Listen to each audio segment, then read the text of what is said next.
Hi friends, कशा आहात सगळ्या? तर काल ना व्हिडिओला गॅप घेतला. थोडंसं काहीतरी व्हिडिओ शॉर्ट व्हिडिओ बहुतेक मी केला होता आणि लाँग व्हिडिओ नाही केला, त्याबद्दल माफी असावी. आता आजच्या व्हिडिओमध्ये मी तुम्हाला म्हणजे शूटिंग कालचंच आहे, फक्त मी व्हॉइस ओव्हर देत आहे याला. की आजचा टायटल तुम्ही पाहिला असेल की लग्नातील काही सुखद आठवणी. जसं आपण वाईट गोष्टींना परत परत रिपीट करतो की नाही, की माझ्यासोबत हे झालं ते झालं. प्रत्येकजण, स्त्री असो पुरुष असो, मुलं असो मुली असो, आपल्याबरोबर वाईट झालेलं आपण नेहमी लक्षात ठेवतो. पण असं करू नये. आपल्यासोबतच्या चांगल्या गोष्टीसुद्धा लाईफटाईम लक्षात ठेवाव्यात.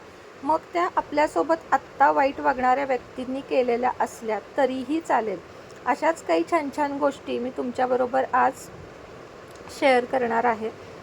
ज्यावेळेस माझं लग्न झालं त्यानंतर मी खरं सांगते, मी आधी खुश नव्हते. मी खूप नाराज होते. म्हणजे मला काही गोष्टीच कळत नव्हत्या की मी हे अचानक काय करून बसले किंवा काय. असं प्रत्येकालाच होतं की नको होतं करायला असं वाटायचं. पण नंतर नंतर ठरवलं की जे आहे ना त्यामध्ये छान मन लावून आता पुढच्या गोष्टी करायच्या. आणि मला लहान लहान कामांमध्ये आनंद मिळायला लागला. जसं की घरातल्या सगळ्यांना चहा पाणी नाश्ता सगळं देणं, सगळ्यांना सगळं हातात देणं खूप आवडायचं मला. तेव्हा मी अगदी सासू सासऱ्यांना वगैरे वेळेत नाश्ता देणं किंवा मिस्टरांचे सुद्धा सगळ्या गोष्टी हव्या नको बघणं, हे खूपच जास्त आपुलकीनं संसारामध्ये करत होते. आणि समोरच्यांनी यातनं काही अर्थ काढू दे, पण मी खूप आनंद घेत होते. म्हणजे अचानक एका कमावत्या स्त्रीवरून मी घरातलं लाईफ म्हणजे संपूर्ण हाऊसवाईफचं लाईफ जगत होते. आता हे बघा, हॉटेल वगैरे ह्या गोष्टी घरातूनच आधी होत्या. नंतर आम्ही गाडी वगैरे घेतली होती. पण आधी हे सगळं घरातूनच होतं. म्हणजे 6-6:30पर्यंत उठायचं. त्याही आधी कधी कधी म्हणजे आमच्या ज्या आई आहेत त्या उठलेल्या असायच्या. त्या उठायच्याच, कारण त्या लोकांना सवयच असती, जुन्या लोकांना. आणि चुलीवरचं पाणी मी नव्हते पेटवत, त्याच मला नव्हतं जमत. चुलीवरचं पाणी, त्यानं आंघोळ आणि मग घरातलं देवपूजा तर घरातले मोठे व्यक्ती किंवा जेंट्स व्यक्तीच तेव्हा करत असत, माझ्याकडे कधीच नसे. मग देवाला नमस्कार करणे, तुळशीपुढं रांगोळी काढणे, दरवाजामध्ये रांगोळी काढणं, या सगळ्या कामात मी खूप जास्त इंटरेस्ट घेत होते. वेगवेगळ्या रेसिपी करणं, सगळ्यांना खुश ठेवण्याचा प्रयत्न करणं, ही माझी धडपड फार विचित्र होती. आणि ही कधीपर्यंत होती सांगू? अगदी मागच्या वर्षीपर्यंत. म्हणजे फक्त मॅरिड लाईफमध्ये नाही, तर नेहमीच माझा हा प्रयत्न असायचा की मला प्रत्येकालाच खुश ठेवायचं आहे. आणि ते कधीच घडत नाही. प्रत्येकजण कधीच खुश राहत नाही. प्रत्येकाला खुश ठेवता ठेवता आपण मात्र दुःखी होतो, हे नक्की आहे. की कुणाला काय आवडेल, मग मिस्टरांच्या आवडीचं केलं तर बाकीच्यांना वाईट वाटायचं, बाकीच्यांच्या केलं तर मिस्टरांना. म्हणजे असं सगळ्या गोष्टी कधी जुळून येत नव्हत्या. एक प्रसंग मला इथं सांगावासा वाटतो की मी तेव्हा वैभवलक्ष्मीचे शुक्रवार, प्रदोष असे अनेक उपवास करत होते. आणि वैभवलक्ष्मीच्या शुक्रवारीच मी एकदा अर्धा लिटर दुधाची खीर केली. अर्धा किंवा एक, मला ते फारसं आठवत नाही. मी खीर बनवली शेवयाची, जी मी आजही घरात आमच्या तिघात सुद्धा मी अर्धा लिटरची बनवते. मला स्वतःला आवडते, मुलांना आवडते. आणि देवीला म्हणजे शुक्रवारचा देवीला नैवेद्य हा माझा खिरीचा कायम असतो. मग दूध नसेल तर मी अगदी पाण्यात थोडंसं दूध घालूनही केलेली आहे, पण तो माझा चुकत नाही. आणि मी एकदा अशीच इतक्या आवडीनं खीर केली. सगळं त्यामध्ये जे होतं ते सामान वगैरे घातलं आणि मला जे घरात बोलणी बसली, म्हणजे माझ्या घरातले जे होते सासरे होते त्यांची, की अर्धी वाटीच खीर करायची, एवढी सगळी कशाला करायची, दूध वाया जातं, दूध आम्ही आणतो. आणि जे मला वाईट वाटलं मी तुम्हाला सांगते, तोपर्यंत मला असं वाटायचं की हे सगळं आहे ते आपलं आहे, म्हणजे माझं नाही, आपलं आहे. आणि आपण इथं जे हवं ते करू शकतो. किंवा आपल्याला आता इथं कुणाचं बंधन नाही आहे. आणि बंधन तर कसलं हो, खाण्यापिण्याचं बंधन, की हेच का केलं तेच का केलं. प्रदोष धरल्यावर सुद्धा मला बोललं गेलं. म्हणजे अशा कितीतरी गोष्टी होत्या ज्यात मला बोललं गेलं. आणि मी खरं सांगू, हे मी प्रत्येकाच्या आनंदासाठी करत होते, की सगळ्यांसाठी हे करावं वगैरे असं. फराळाचे पदार्थसुद्धा मला करण्याची खूप आवड होती, पण मला कधी करूनच दिले नाहीत. आणि जाऊ दे, मी पण म्हणायचे आपल्याला मिळतं आहे ना इथं. आणि त्या खूप छान करायच्या, सासूबाई माझ्या खूप छान करायच्या. पण आपल्याला वाटतं ना की आपण करावं, तर ते पण मला एक आनंदाचा चांगले क्षण म्हणून लक्षात राहतं. खिरीचं नाही, तो वाईट क्षण आहे. की फराळ मला त्या करून द्यायच्या, सगळं सोबत करायच्या. आम्ही जर काही करत असू तर त्या आम्हाला कॉफी बनवून द्यायच्या.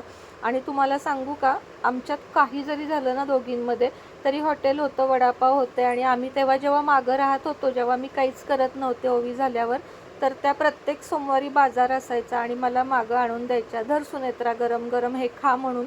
खूप आवडायचं. आमटी त्यांच्या हातची खूप छान असायची, ते त्या मला द्यायच्या. म्हणजे आमच्या दोघींचं थोडंफार पटत नव्हतं, ही गोष्ट अगदी बरोबर आहे. पण त्या घरात जर कोणी मला खरा जीव लावला असेल तर त्या होत्या, असं मी तरी मानते. आज तरी मी मानते. आणि मिस्टरांनी पण काही काही गोष्टी माझ्यासाठी खूप चांगल्या केल्या होत्या, की त्यांनी माझ्यासाठी नेहमी स्टँड घेतला. त्यांनी घरातल्यांच्या कधी कधी विरोधात जाऊन माझ्यासाठी ते सेपरेट राहिले, की घरामध्ये जे काही गैरसमज होत होते ते त्यांनाही माहीत नव्हते, की त्यांच्या पहिल्या लग्नामध्ये काय झालं होतं म्हणून संसार तुटला. आणि मला तेव्हा ते नेहमी म्हणायचे, की तू सांगितलंस म्हणून मला समजलं की घरातली लोक कशी आहेत. आणि आता मला हा संसार टिकवायचा आहे, तो मलाही आणि त्यांनाही टिकवायचा होता. आणि म्हणून त्यांनी बऱ्याच स्टेप मी सांगितल्या तशा उचलल्या. आणि त्यामुळं आम्ही 10 वर्ष 9 वर्ष खूप सुखात राहिलो. मी सगळ्या वाईट लोकांपासून, चुकीच्या लोकांपासून, घरातल्या असतील बाहेरच्या असतील, त्यांना लांब ठेवलं. कधी स्वतः वाईट झाले, कधी स्वतःला बोलून घेतलं. पण मी त्यांना नेहमी वाईट संगत, वाईट व्यसन, वाईट व्यक्ती यांच्यापासून लांब ठेवलं. आणि म्हणूनच ते तसे वागत होते, चांगले वागत होते. कारण मी त्यांना नेहमी चांगला मार्ग दाखवला, कधीही चुकीचा मार्ग दाखवला नाही. संसार टिकण्यासाठी जी धडपड असते ना आपली ती.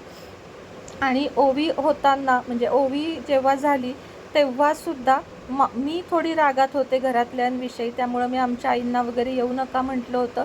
पण मिस्टर माझ्याबरोबर होते. जरी आम्ही भांडलो होतो, काही असेल तरी ओवीच्या पूर्ण लहानपणामध्ये तेच सहभागी होते. नंतर गोष्टी बिघडल्या, नंतर खूप काही झालं, ओवीच्या विरोधात पण या घरातल्यांनी खूप काही केलं. पण सुरुवातीचा जो काळ असतो, डिलेवरीच्या वेळेस थांबणं माझ्यापाशी वगैरे, हे सगळं त्यांनी केलं. म्हणजे तेच सोबत असायचे, रात्रीचे पण ते बाळाला घेऊन बसायचे.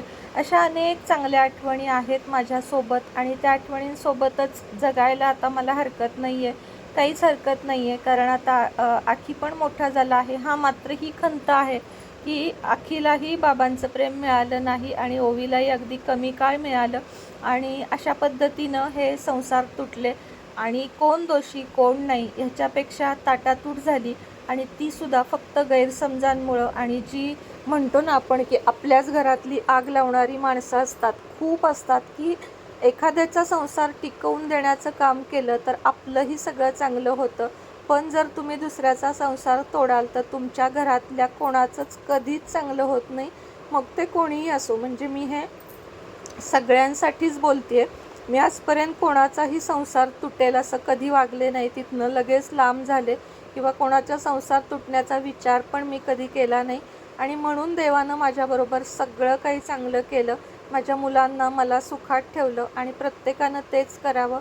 आता ज्या गोष्टी घडतात, माझ्या कानावर येतात, मला वाईट वाटतं की ज्या व्यक्तीला मी 10 वर्ष एवढं जपलं, व्यवस्थित वागले, ती व्यक्ती आता तशी राहिली नाही. ह्याचं मला वाईट वाटतं जेव्हा माझ्या गोष्टी कानावर येतात.